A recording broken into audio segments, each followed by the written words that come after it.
untuk menambah hazanah wawasan Anda dalam agama Islam. Segera Anda ikuti Mutiara Pagi.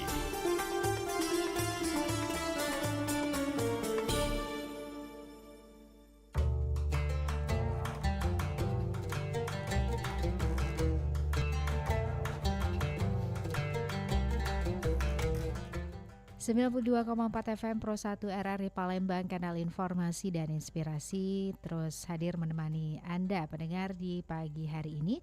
Saatnya kami hadirkan Mutiara Pagi untuk hari Jumat 25 April 2025 yang akan menghadirkan topik seputar istiqomah dalam ibadah bersama dengan Ustadz Haji Sulaiman M. Nur MA. Ini merupakan dosen Fakultas Usluhuddin dan Pemikiran Islam di Universitas Islam Negeri Raden Fatah Palembang.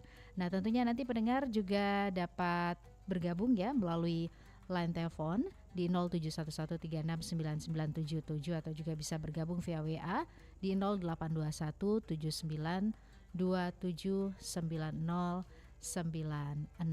Nah, pendengar, sebagai manusia, Allah Subhanahu wa taala memerintahkan kita untuk selalu beribadah dan tunduk pada aturannya. Namun seringkali kita lalai menjalankan perintah tersebut karena berbagai faktor ya. Lalu bagaimana agar ibadah kita bisa konsisten meskipun banyak hambatan ya? Kita akan perbincangkan tentunya dalam Mutiara Pagi untuk kesempatan pagi hari ini. Langsung saja kami saat ini juga sudah tersambung dengan Ustadz Haji Sulaiman M. Nur MA via telepon ya. Assalamualaikum Ustadz. Waalaikumsalam warahmatullahi wabarakatuh, Mbak Iti. Iya, kita kembali berjumpa. Gimana kabarnya Ustadz? Alhamdulillah Mbak Iti sehat walafiat. Sebelumnya saya ucapkan dulu minal aidin wal faizin untuk Mbak Iti dan para pendengar sekalian. Ya, sama-sama Ustadz. Baik, Ustadz, sebelum kita memberikan kesempatan tentunya untuk pendengar bergabung dalam Mutiara Pagi di kesempatan hari ini ya, kita akan mendengarkan terlebih dahulu pengantar dari topik yang kita hadirkan di kesempatan hari ini. Tentunya Ustadz Sulaiman berkenan untuk menyampaikannya untuk kita. Silakan Ustadz. Baik, terima kasih Mbak Iti. Assalamualaikum warahmatullahi wabarakatuh. Alhamdulillah wassalatu wassalamu ala Rasulillah wa ala alihi wa sahbihi wa man wala. Para pendengar setia Mutiara Pagi yang saya hormati, alhamdulillah segala puji syukur kita persembahkan kehadiran Allah. Salawat dan salam tercurah selalu atas junjungan alam baginda Nabi Muhammad sallallahu alaihi wa alihi wasallam. Para pendengar sekalian yang dimuliakan Allah, hari ini Jumat 25 April bertepatan dengan 26 Syawal 1446 Hijriah. Kita bertemu kembali dalam acara rutin Mutiara Pagi di Pro 1 RRI Palembang. Kita ketahui bahwa kita pasca Ramadan masuki bulan Syawal, permasalahan besar yang ada pada diri kita adalah bagaimana kita konsisten dalam beramal. Di bulan Ramadan yang sudah kita lewati tersebut adalah bulan, saya yakin dan percaya semua pendengar setia melaksanakan aktivitas amalnya di bulan Ramadan kemarin itu sangat tinggi. Sedekahnya sangat banyak, sholatnya sangat intens, tilawatil Qur'annya, tadarus Al-Qur'annya itu pun sangat kuat. Saya yakin dan percaya semua kita, hampir semua kita semuanya itu melaksanakan semua aktivitas baik atau amal soleh kita di bulan Ramadan. Kita berbondong-bondong melaksanakan aktivitas tersebut. Namun pertanyaan besar yang kita sering hadapin setelah Ramadan atau pasca Ramadan, bagaimanakah kita menjaga istiqamah, konsistensi amal kita yang sudah kita lakukan sehingga kita akan menghadapi 11 bulan ke depan itu dengan ibadah yang sama juga dengan ibadah kita waktu di bulan Ramadan ini. Maka jawabannya adalah salah satu hadis Nabi Sallallahu Alaihi Wasallam di mana Nabi menyatakan sebaik-baik amal yang dicintai oleh Allah adwa muha wa in qalla. Rawahu Muslim. Sesuatu amal yang dikerjakan terus menerus dan walaupun sedikit. Artinya ada dua tips atau dua langkah yang harus kita jaga.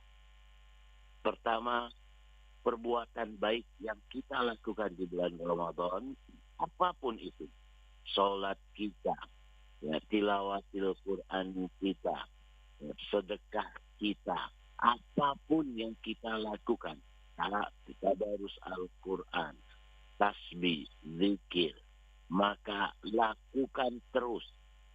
Dalam hadis adwa muhad, artinya apa? Lakukan terus perbuatan tersebut. Yang kedua, wa in Allah, walaupun sedikit. Jadi para pendengar sekalian yang dimuliakan Allah, apapun perbuatan baik yang kita lakukan di bulan Ramadan, kita lakukan terus. Kedua, walaupun itu jumlahnya sedikit. Tilawatil Quran kita baca terus, ya, walaupun mungkin tidak sebanyak di bulan Ramadan. Saya yakin dan percaya di bulan Ramadan kita membaca Al-Quran mungkin setelah sholat subuh, ya, kita membaca Al-Quran sampai menjelang waktu duha, ya, atau setelah sholat subuh kita membaca Al-Quran sampai waktu isyraq kita. Kemudian setelah di bulan waktu zuhur, waktu asar, waktu maghrib, waktu isya, kita semua memanage waktu kita untuk membaca Al-Quran. Maka setelah Ramadan, Al-Quran tetap kita baca sekali lagi walaupun sedikit. Di bulan Ramadan kita membacanya barangkali itu bisa kita khotam sampai 2 atau 3 juz. Maka di luar Ramadan, setiap selesai sholat, minimal kita membaca selembar atau setengah lembar Al-Quran. Ya. Ini yang harus kita jaga. Begitu juga aktivitas amal-amal kita yang lain. Dijaga terus-menerus ke konsistensinya. Kedua, walaupun sedikit. Jadi ini cara menjaga agar amal kita di bulan Ramadan tetap kita jaga dan kita kerjakan. Semoga Allah Subhanahu wa Ta'ala memberikan kekuatan bagi kita semua untuk terus beramal dan terus melakukan perbuatan baik. Karena di dalam salah satu pepatah Arab, izud dunya bil mal wa izul akhirah bil amal. Kemuliaan dunia itu dengan harta, kemuliaan akhirat itu adalah dengan amal perbuatan baik kita. Semoga Allah memberkahi kita dan semoga Allah Subhanahu wa Ta'ala memberikan kesehatan bagi kita semua. Wallahu a'lam bishawab. Wassalamualaikum warahmatullahi wabarakatuh. Waalaikumsalam warahmatullahi wabarakatuh. Terima kasih Ustadz untuk pengantar yang telah disampaikan. Dan kita langsung saja ya Ustadz ya menerima telepon atensi dari pendengar yang saat ini sudah tersambung nih Ustadz. Assalamualaikum, Mutiara Pagi. Waalaikumsalam warahmatullahi wabarakatuh. Iya, dengan siapa di mana? Sama Mbak Siti Aisyah dari Palembang. Mbak Siti Aisyah di Palembang. Silakan Mbak Siti. Assalamualaikum Pak Ustadz. Waalaikumsalam warahmatullahi wabarakatuh. Mbak Siti Aisyah. Sehat Pak Ustadz? Alhamdulillah. Sehat walafiat. Ini ada pertanyaan saya Pak Ustadz ya. Kan ada ladang itu punyanya kakek saya. Nah tapi ada orang jadi dia numpang berkebun di situ kan, nanam karet, nanam sayuran. Terus hasilnya dibagi 2 aturannya, tapi ujung-ujung dia ngambilnya semuanya. Nah, terus kakek saya bilang, kan kita perjanjian bagi dua, ngapa kamu ambil semua? Nah gitu, jadi waktu itu ribut, bisa asal nggak asal ribut saya beli, saya bilang saya aja belinya. Terus kakek saya marah, ngapa kamu beli? Biarlah, itu kan tanah kita. Nah, saya jawabnya gini, biarlah kakek kita kalah berjudi. Nah, bagaimana itu Pak Ustadz? Misalnya saja. Assalamualaikum warahmatullahi wabarakatuh. Waalaikumsalam Waalaikumsalam warahmatullahi warahmatullahi wabarakatuh. Baik, untuk kasusnya Mbak Siti Aisyah ini gimana jadinya Ustadz? Baik, terima kasih Mbak Siti Aisyah ya, sebuah pertanyaan. Disinilah letak kejujuran ya. Mengapa Sayyidah Khadijah ya sangat senang dengan kepribadian Nabi kita Muhammad sallallahu alaihi wasallam, karena kejujuran yang ada pada diri figur Nabi kita Muhammad sallallahu alaihi wasallam. Ya, ini sering kita lakukan, sering kita dengar ya, apa yang dirasakan oleh Ibu Siti Aisyah.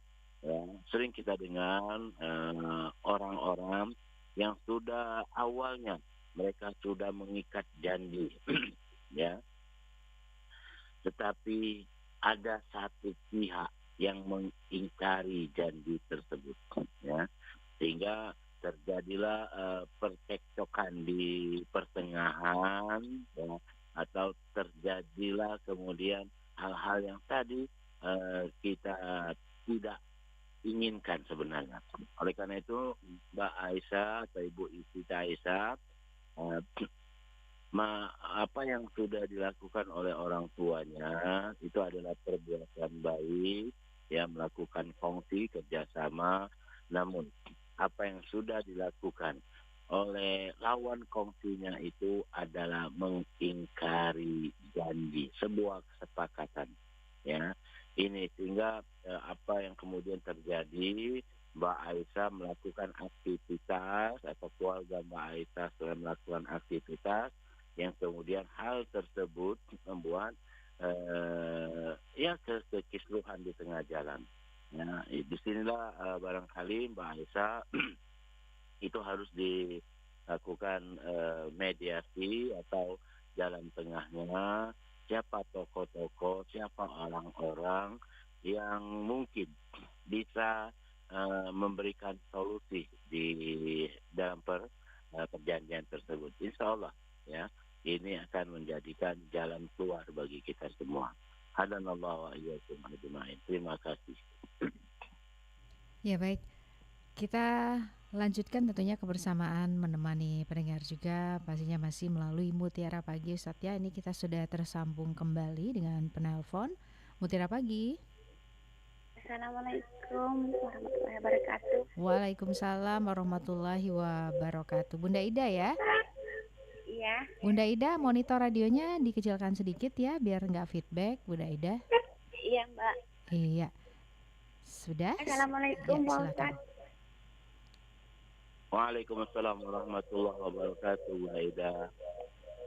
Jadi Pak Ustadz mohon pencerahannya ya untuk menjaga keistiqomahan tersebut. Kan kadang-kadang Pak Ustadz ya kita tuh punya kesibukan gitu kan.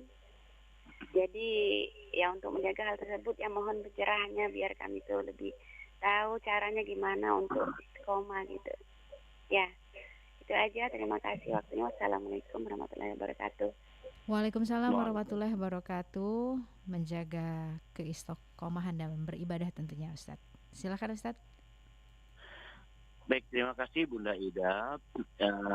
Nabi tadi memberikan 2 tips atau 2 cara agar kita beribadah itu konsisten atau istiqomah. Pertama, lakukan perbuatan baik tersebut dengan rutin. Istilah Nabi adwa muhad. Artinya perbuatan itu kita lakukan terus menerus. Jangan sampai kita berhenti melaksanakannya. Ya, kita lakukan. Kedua, Nabi menyatakan wa in qallat. Ya, sedikit walaupun sedikit yang kita kerjakan. Contoh nih misalnya, ya, di bulan Ramadan kita membaca Al-Quran, ya. Satu hari misalnya kita bisa menyelesaikan satu juz, ya. Bahkan di bulan Ramadan kemarin mungkin ada yang 2 juz, ya, satu hari. Dari sholat subuh sampai sholat isya, ya. Nah, maka di luar bulan Ramadan, ya, kita tetap lakukan adwam, kerjakan baca Al-Quran walaupun sedikit. Di dalam bulan Ramadan kita bisa membaca Al-Quran sehari itu selesai satu juz, ya. Artinya selesai sholat, setiap sholat subuh, zuhur, asar, kemudian maghrib dan isya, kita membaca 2 lembar Al-Quran. Maka di luar Ramadan kita membaca Al-Quran itu misalnya 1 lembar Al-Quran atau 1 halaman Al-Quran kita bagi. Ini cara menjaga agar amal kita itu tetap ada, tidak mati. Jadi dawam, rutin. Kedua, walaupun sedikit. Ini barangkali jawaban saya untuk Bunda Ida. Wallahu a'lam bishawab. Baik, terima kasih penjelasannya Ustadz. Untuk pendengar yang ingin ikut bergabung, kami masih tunggu peran sertanya tentunya di 0711369977. Kita ke penelpon berikutnya Ustadz ya. Assalamualaikum, Mutiara Pagi. Waalaikumsalam warahmatullahi wabarakatuh, Mbak Esi di Muslim. Iya, dengan Pak Azhari di Kenten ya. Iya betul. Silakan Pak Azhari. Pak Zakaria. Oh, Pak Zakaria ya, silakan Pak Zakaria. Assalamualaikum Pak Ustadz. Waalaikumsalam warahmatullahi wabarakatuh. Pak Zakaria, silakan. Sehat selalu Ustadz ya. Alhamdulillah sehat. Ustadz mau nanya masalah ini Ustadz, masalah hibah Ustadz. Saya mau tanyakan begini Ustadz. Pahaman saya bahwa hibah itu diberikan oleh orang tua. Ini anaknya masih ada semua ya, laki-laki perempuan. Itu kalau dia masih hidup semuanya gitu. Kalau salah satunya udah meninggal, misalnya orang tua laki-laki sudah meninggal, Ustaz, itu pastinya harta itu jadi warisan. Jadi saya mau pengen mengetahui Ustaz, karena saya lihat ada 2 pendapat. Yang satu ngomongnya boleh dihibahkan sebagian dari harta dari misalnya ibunya masih ada, cuman yang jadi masalah satu aja yang dikasihnya, yang lain nggak dikasih Ustaz. Jadi seperti ada ini gitu, ketidakadilan gitu. Mohon pencerahan Ustaz masalah soal hibah ini. Anaknya ada berapa Pak Zakaria? Laki-laki perempuan mungkin ada 4, ada 5 laki-laki perempuan. Dihibahkan orang tua laki-laki sudah meninggal, orang tua perempuan itu menghibahkan sebagian harta itu untuk anak laki-laki yang salah satu misalnya anak tua. Gitu. Itu gimana ini dalam hukum, boleh apa tidak seperti itu? Baik. Mohon pencerahannya Ustaz. Terima kasih Mbak. Terima kasih Pak Zakaria di Kenten. Ya, silakan Ustadz Sulaiman. Baik, terima kasih Mbak Esi, Pak Zakaria. Permasalahan hibah, ya. Kita ketahui dalam Islam ada beberapa bentuk. Ada namanya warisan, ada namanya sedekah, ada namanya hibah atau hadiah. Nah, perlu kita ketahui bahwa hibah itu bisa kita lakukan, ya. Pertama, ada saksi, ya. Artinya misal nih, tadi Pak Zakaria bilang orang tuanya menghibahkan sesuatu kepada anaknya, ya, anak tertuanya, maka itu harus ada saksi, ya. Saksi mungkin saksi orang terdekat, ya. Saksi itu bisa jadi paman, ya, atau bibinya, ya. Nah, kedua, tertulis, ya, biar hibah tersebut di kemudian hari tidak menjadi persengketaan. Ya, kita ketahui bahwa hal ini biasanya sebagaimana tadi Pak Zakaria bicara tadi, anak pertama. Ya, biasanya hal itu sering terjadi. Ya, anak pertama merasa dia dihibahkan sesuatu oleh orang tuanya. Namun sekali lagi tidak ada bukti bahwa ada orang yang mendengar bahwa benar kedua orang tuanya atau bapaknya menghibahkan barang tersebut kepada anak pertama. Ya. Kedua, tidak tertulis. Dua hal inilah yang sering menjadi permasalahan dan persengketaan. Ya, semua sering. Ya. Maka saya menasihati mengingatkan Pak Zakaria, ya, atau ya, siapapun pendengar RRI yang dimuliakan Allah, silakan memberi hibah dua syaratnya. Pertama, ada saksi. Kedua, tercatat. Insya Allah hal yang dihibahkan tersebut tidak akan menjadi permasalahan dan persengketaan. Yang ketiga, hibah tidak boleh melebihi dari waris.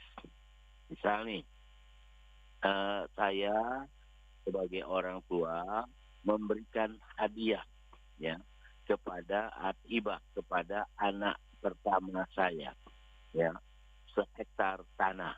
Ya.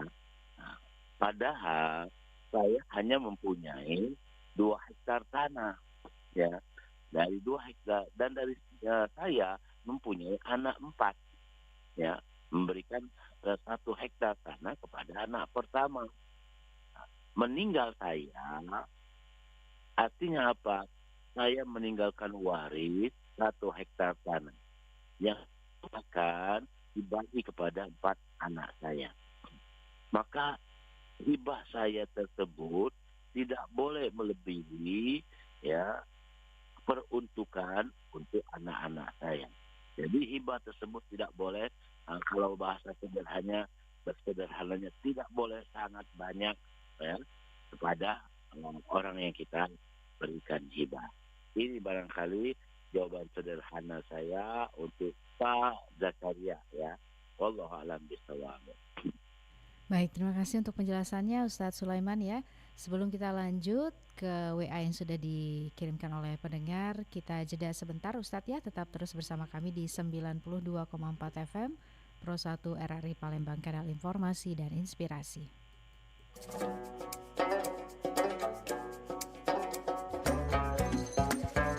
Masih bersama Anda, Mutiara Pagi, hanya di Pro 1 RRI Palembang.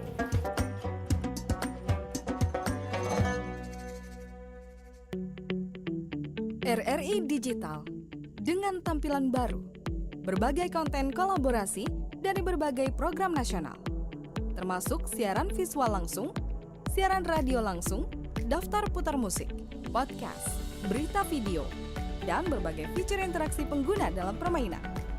Berbagai konten menarik seperti suka, komentar, dan berbagi, serta obrolan langsung dengan penyiar dan pengguna.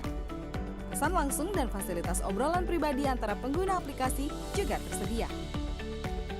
RRI Digital tersedia di Google Store dan App Store. RRI Digital.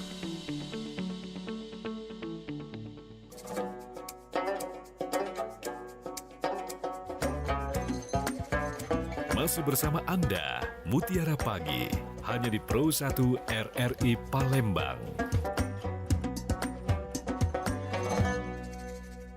92,4 FM Pro 1 RRI Palembang, kanal informasi dan inspirasi, masih terus hadir ya menemani Anda dalam Mutiara Pagi di kesempatan hari ini.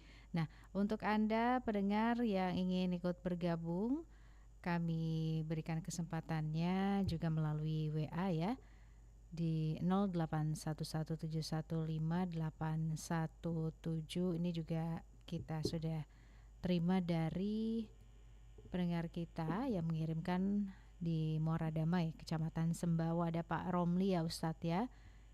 Nah, ini mengenai ada orang yang mewakafkan tanahnya, Ustadz, untuk pemakaman, tapi tanah ini berjauhan dari pemakaman yang lama. Nah, lalu ada pendapat tanah itu dijual belikan, tanah di dekat pemakaman lama, tapi ada juga yang berpendapat tidak boleh karena niat orang yang wakaf tanah ini, dia ingin tanah yang dibuat pemakaman ini jangan dipindah. Nah, ini gimana nih Ustadz untuk tanah yang awalnya sudah diwakafkan ya? Halo? Iya, Ustadz Ya. Sulaiman. Ya, ini ada WA dari pendengar kita, Pak Romli Jamal. Ini mengenai Ya. ada orang yang mewakafkan tanah ya untuk pemakaman.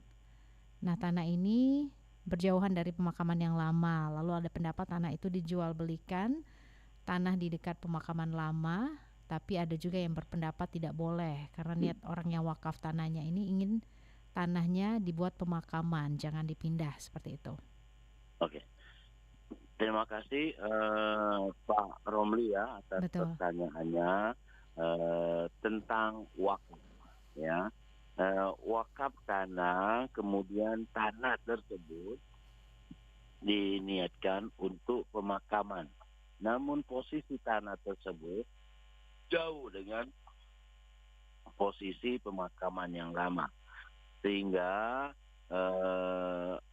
keluarganya barangkali menjualnya untuk kemudian dibelikan tanah yang dekat dengan pemakaman yang baru ya. Nah, ada dua pendapat ya. Pendapat pertama yang menyatakan bahwa sesuatu yang sudah diwakafkan ya, maka itu tidak boleh diperjualbelikan. Kedua, azas manfaat ya. Sesuatu azas manfaat dari cerita tadi ya, kita ketahui bahwa diniatkan oleh orang tuanya diwakafkan tanah tersebut untuk pemakaman umum ya. Namun posisi tanah atau yang diwakafkan tersebut berjauhan dengan tempat pemakaman umum yang sudah ada ya. Maka oleh keluarganya berinisiatif tanah yang sudah diwakafkan itu dijual, lalu kemudian dipindahkan. Uangnya dibelikan tanah ya, tanah yang berdekatan dengan tempat pemakaman umum yang lama ya, artinya mendekatkan. Ini menggunakan azas manfaat ya. Bolehkah itu? Boleh ya, walaupun ada pendapat yang menyatakan tidak boleh. Kenapa? Sudah diwakafkan ya. Namun karena azas manfaat, dilihat azas manfaat ya, dijual terlebih dahulu kemudian dibelikan ya, dibelikan tanah yang dekat dengan pemakaman umum yang lama.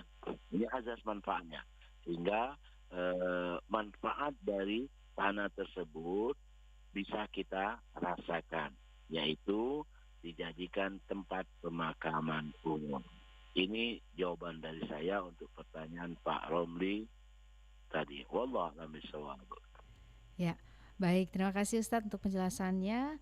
Untuk pendengar, ini kita sudah kembali tersambung. Ini langsung saja kita sapa Ustadz ya. Assalamualaikum, Mutiara Pagi. Waalaikumsalam warahmatullahi wabarakatuh, Mbak. Iya, Ustaz, dengan bagaimana doa solat supaya tumak ninah terus? iya, Ibu Kusmini ya? Ibu Sophia, Ibu Sofia. Di mana Ibu Sofia? solat selalu mikir ini, mikir itu, supaya khusyuk apa doanya. Baik. Itu baik, Mbak. Terima kasih ya, Ibu Sofia. Silakan Ustadz. Assalamualaikum warahmatullahi wabarakatuh. Waalaikumsalam warahmatullahi wabarakatuh. Silakan penjelasannya Ustadz. Baik, terima kasih Ibu Sophia ya. Secara kita bisa mengambil kesimpulan bagaimana biar sholat kita khusyuk ya. Pertama, lakukan terus ya, karena kekhusyukan itu Ibu Sophia sesuatu yang sangat berat kita lakukan ya. Namun jangan gara-gara saya tidak khusyuk sholat, maka kita tinggalkan sholat. Jangan, ya. Artinya apa? Terus lakukan sholat kita, ya. Walaupun kita tahu bahwa sholat yang kita lakukan itu tidak khusyuk. Kita teringat ini, teringat itu, dan seterusnya. Ya, lakukan terus. Bagaimana? Ada tidak doa? Kami diajarkan oleh guru-guru kami sebelum sholat. Jadi waktu sebelum sholat kita masih tegak berdiri untuk sholat. Pertama, membaca surah An-Nas. Ya, Bismillahirrahmanirrahim. Qul a'udzu birabbin nas sampai akhir. Letakkan tangan kanan, letakkan di sebelah dada kiri, arah jantung kita.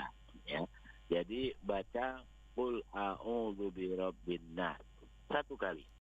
Ya, setelah itu baru kita sholat. Ya. Kedua, bisa dibaca juga doa yang ada dalam Al-Quran. Rabbi a'udzu bika min hamazatis syayatin wa a'udzu bika rabbi ayyahdurun. Ya, kita berlindung kepada Allah dari setan yang akan mengganggu kita atau kehadiran setan yang mengganggu kita pada saat kita sholat. Itu 2 doa, 2 cara agar kita bisa khusyuk ya dalam sholat. Tadi sekali lagi saya katakan, Ibu Sophia, ya, bahwa berat sekali kita akan merasakan khusyuk. Mungkin selama hidup kita itu mungkin baru 1 kali sholat kita khusyuk. Ya, ini menunjukkan sangat susah. Ya, bagaimana contohnya Sayyidina Ali itu pada saat kakinya ya terpana, maka para sahabat akan melepaskan anak panah ya yang menancap di betisnya, di kakinya. Maka Sayyidina Ali bilang apa? Jangan dicabut sekarang, tapi nanti pada saat aku berdiri melaksanakan sholat, maka kalian cabut anak panah tersebut. Artinya apa? Bagaimana Sayyidina Ali pada saat sedang sholat itu khusyuk luar biasa. Ya, artinya apa? Kita bandingkan saja Ibu Sophia, berarti sangat susah bagi kita. Ya, jadi ini saja barangkali dan saya, wallahu a'lam bishawab. Baik, terima kasih Ustadz. Kita lanjutkan tentunya ke penelpon berikutnya ya. Assalamualaikum, Mutiara Pagi. Waalaikumsalam Mbak Esi. Iya, dengan Pak Jumadi daerah Lubai nih Pak. Pak Jumadi di Lubai. Silakan Pak Jumadi. Ini ada yang mau nanya. Kan ini Ustaz. Aku jago misalkan sudah sholat tuh harus berwirid nih Ustaz. Misal macam tasbih ya, salawat. Hari semalam tuh harus dapat 100 lah paling sedikit ya Pak Ustaz. Nah, di samping mengharapkan pahala kan karena Allah Ustaz. Boleh lah Ustaz kita berniatkan supaya misal berwirid itu supaya sehat Ustaz. Jadi mohon pencerahan ya Pak Ustaz. Assalamualaikum Mbak Esi, Pak Ustaz. Waalaikumsalam warahmatullahi wabarakatuh. Pak Jumadi dari Lubai. Silahkan Ustadz. Ya, terima kasih Pak Jumadi dari Lubai. Boleh. Jadi apa yang kita lakukan tersebut boleh kita niatkan untuk kebaikan. Ya, kebaikan untuk kita, kebaikan untuk amal kita, kebaikan untuk orang-orang di sekitar kita. Silakan. Jadi semua apa yang kita lakukan dalam bentuk amal kita itu kita boleh niatkan untuk kebaikan ya. Bahkan Pak Jumadi itu bisa kita beramal ya, berniat dengan orang tua kita yang sudah meninggal ya. Apalagi kita ketahui bahwa misalnya orang tua kita mempunyai kebiasaan ya berbuat baik itu macam-macam. Kita tahu bahwa orang tua kita biasa kalau sholat subuh itu selalu bersedekah air minum misalnya ya atau membawa kopi. Maka kita niatkan ya subuh ini kita buat kopi untuk meneruskan amal perbuatan baik orang tua kita ya. saya punya teman Pak Jumadi, seorang ustadz juga di kota Palembang, dan beliau sangat terkenal ustadznya. Ya. Setiap bulan puasa, beliau selalu membaca Al-Quran di Masjid Agung Palembang. Dan beliau itu duduk di tempat almarhum bapaknya, orang tuanya. Ya, dia tahu bahwa orang tuanya selalu mengajak dia di bulan puasa itu membaca Al-Quran di tempat ini, di Masjid Agung. Ada tiang di situ, tiang yang selalu dijadikan tenderan oleh orang tuanya bersandar membaca Al-Quran. Maka ya, anaknya itu setiap masuk bulan Ramadan, bulan puasa, itu membaca Al-Quran, datang membaca Al-Quran dan duduk di tempat yang selalu dia diajak orang tuanya. Artinya boleh ya kita beramal, berbuat, diniatkan untuk hal-hal positif lainnya. Ini jawaban dari saya. Wallahu a'lam bishawab. Ya baik, terima kasih untuk penjelasannya Ustaz Sulaiman ya. Ini kita juga teruskan satu WA dari pendengar yang juga sudah bergabung melalui line telepon di line WhatsApp ya di 082179279090. Ini ada Mbak Vera yang sudah bergabung ya. Ya, alhamdulillah saya selalu membaca Al-Quran, tidak harus di bulan Ramadan, di luar Ramadan saya juga membaca Ustadz. Setelah subuh dibaca Al-Fatihah, Al-Baqarah 1 sampai dengan 5 ayat kursi, terakhir Al-Baqarah ya 284 hingga 286. Nah, ini membacanya secara mengacak seperti itu. Nah, ini gimana nih Ustadz? Ya. Terima kasih Mbak Esi, Mbak Vera. Apa yang Mbak Vera lakukan itu benar. Ya, kenapa benar? Memang ada keutamaan ayat Al-Quran. Membaca surah Al-Baqarah, ya, 5 ayat pertama dan 3 ayat terakhir itu keutamaannya, ya, kita akan mendapatkan ketenangan. Jadi memang ada ayat-ayat tertentu yang dibaca, dia akan memberikan manfaat luar biasa. Contoh lagi, misal hari ini hari Jumat, ya, kita disunahkan membaca surah Al-Kahfi 110 ayat. Namun ada yang membaca itu 10 ayat pertama saja, ya. Mengapa? Memang ada ada hadis yang mengatakan pertama, hari Jumat itu disunahkan kita membaca surah Al-Kahfi. Kedua, ada hadis juga yang menyatakan bahwa ya membaca 10 ayat pertama. Dari ayat pertama ya, Alhamdulillahilladzi anzala ala 'abdihil kitaba wa lam yaj'al lahu 'iwaja sampai ayat ke-10. Itu manfaatnya akan memberikan ketenangan dan cahaya kubur kita. Ya, begitu juga apa yang dilakukan oleh Ibu Pera tadi. Ya, 5 ayat pertama di surah Al-Baqarah dan 3 ayat terakhir ya di surah Al-Baqarah. Bisa. Nah, apalagi tadi niatnya untuk menjaga konsistensi, tidak apa-apa. Ya, itu jawaban saya. Wallahu a'lam bishawab. Ya baik, kita ke penelpon ya yang saat ini juga sudah menghubungi kita melalui line telepon di 0711369977. Mutiara Pagi, Assalamualaikum. Waalaikumsalam warahmatullahi wabarakatuh. Iya, dengan Bapak? Dengan Kliwon, Mbak. Pak Kliwon di Pulau Rimau ya Pak ya? Betul. Silakan Pak Kliwon. Makasih Mbak. Assalamualaikum Ustaz. Waalaikumsalam warahmatullahi wabarakatuh Pak Kliwon. Ini Ustaz, kami belum lama ini pindah rumah. Terus yang di kampung baru, yang di tempat kami tinggal baru ini Ustaz, musolanya itu katakanlah ada jamaahnya cuma maghrib bisa. Jadi yang 3 lain itu sering saya Halo? Gimana sholat. Pak Kliwon? Halo. Ya. Bisa diulang lagi Pak? Ya, oke. Ya, kembali menghilang, mungkin gangguan Halo. sinyal ya. Iya, silakan Pak Sinyal Kliwon. ini memang. Iya, betul. Ini Pak Ustadz, kami baru pindah, kemudian di masjid kami yang baru ini ramenya hanya maghrib isya. Mhm. Jadi yang 3 itu saya selalu sendiri, dari nyapu, azan, imam, maaf. Terus, halo. Ya. Kami ingin jamaah, tetapi ke masjid yang lain itu sekitar 1,5 kilo Pak Ustadz, dan harus melewati masjid yang saya sendiri itu tadi. Ya. Mohon pencerahan Pak Ustadz, apa lebih baik dalam kesendirian itu, artinya saya tidak jamaah karena hanya sholat sendiri di masjid yang dekat rumah, atau yang jamaah tapi masjidnya jauh dan harus melewati masjid yang dekat rumah itu Pak Ustadz. Terima kasih Mbak Esi, Pak Ustadz, Barokallah. Assalamualaikum warahmatullahi wabarakatuh.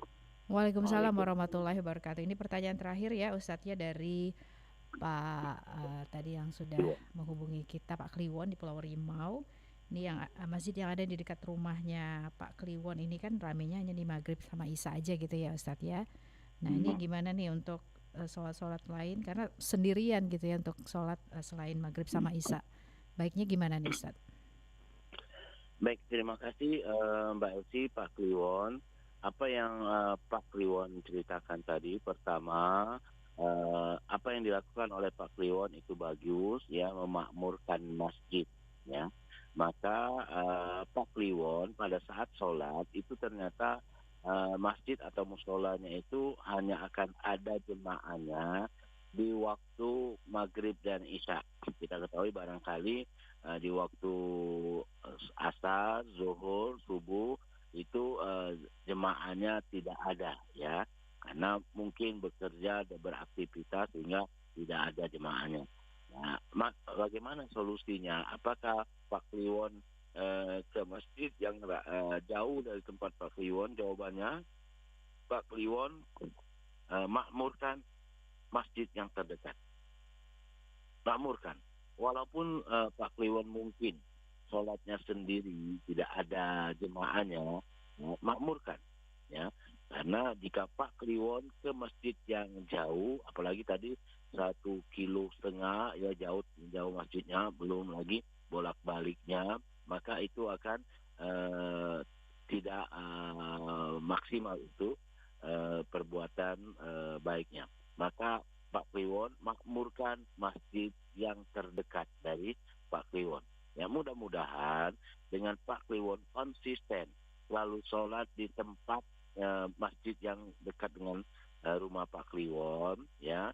Mungkin ada saja jemaah yang hadir ya, melihat Pak Kliwon melaksanakan sholat di masjid tersebut ya.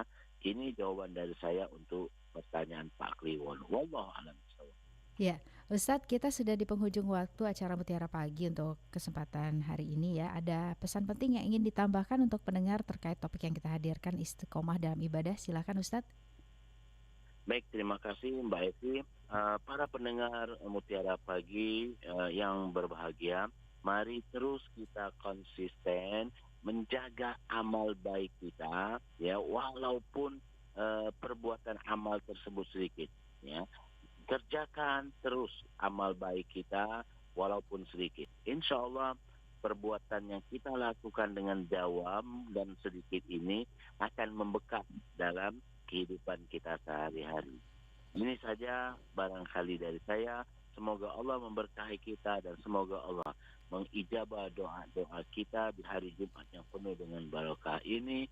Wallahu a'lam bishawab. Wassalamualaikum warahmatullahi wabarakatuh. Waalaikumsalam warahmatullahi wabarakatuh. Terima kasih Ustadz Sulaiman. Selamat beraktivitas kembali ya.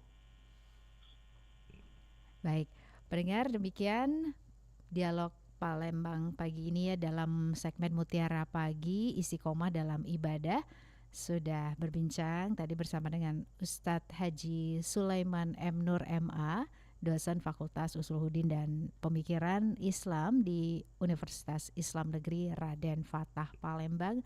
Untuk acara Mutiara Pagi di hari ini Jumat 25 April 2025, saya Esi dan rekan Infantri ya pamit. Terima kasih.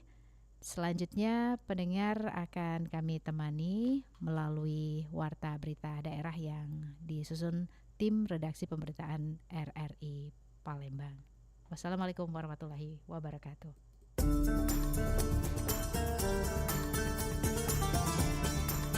Baru saja Anda ikuti Mutiara Pagi. Terima kasih untuk kebersamaan Anda. Sampai jumpa.